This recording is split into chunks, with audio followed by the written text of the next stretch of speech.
Bon, on va être clair une seconde. Les crises cardiaques et les AVC, accidents vasculaires cérébraux, ce sont toutes deux des urgences médicales. Toutes deux sont effrayantes, mais ce n'est pas la même chose. Savez-vous comment faire la différence? Le savoir pourrait littéralement vous sauver la vie, ou celle de quelqu'un d'autre.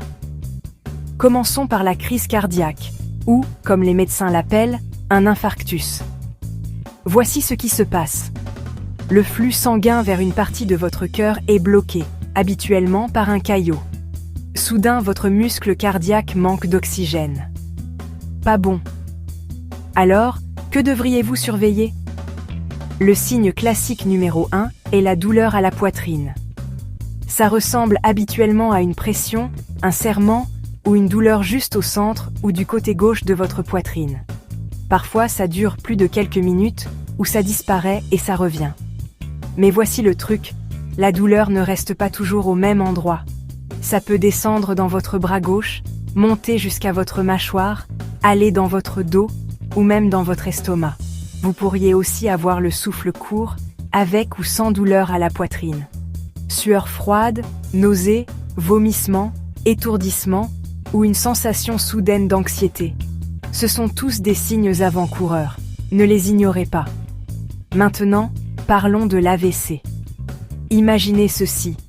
L'approvisionnement en sang d'une partie de votre cerveau est soudainement coupé, soit par un caillot, soit par un vaisseau sanguin qui éclate. Vos cellules cérébrales commencent à mourir en quelques minutes. C'est sérieux. Les grands signes à surveiller? Un côté du visage qui tombe, demandez à la personne de sourire et voyez si ça a l'air asymétrique. Des difficultés à parler. Peut-être que ces mots sont brouillés. Ou que vous ne pouvez tout simplement pas la comprendre. Faiblesse ou engourdissement d'un côté, un bras, une jambe, ou les deux. Des problèmes de vision soudains, ou un mal de tête foudroyant qui arrive de nulle part. Alors, que se passe-t-il à l'hôpital? Pour une crise cardiaque, ils feront un ECG et des prises de sang pour chercher des dommages au cœur.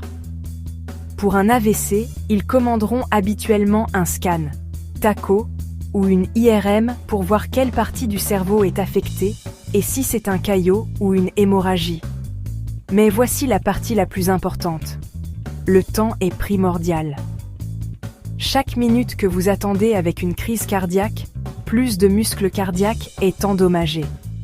Chaque minute perdue avec un AVC signifie que plus de cellules cérébrales meurent,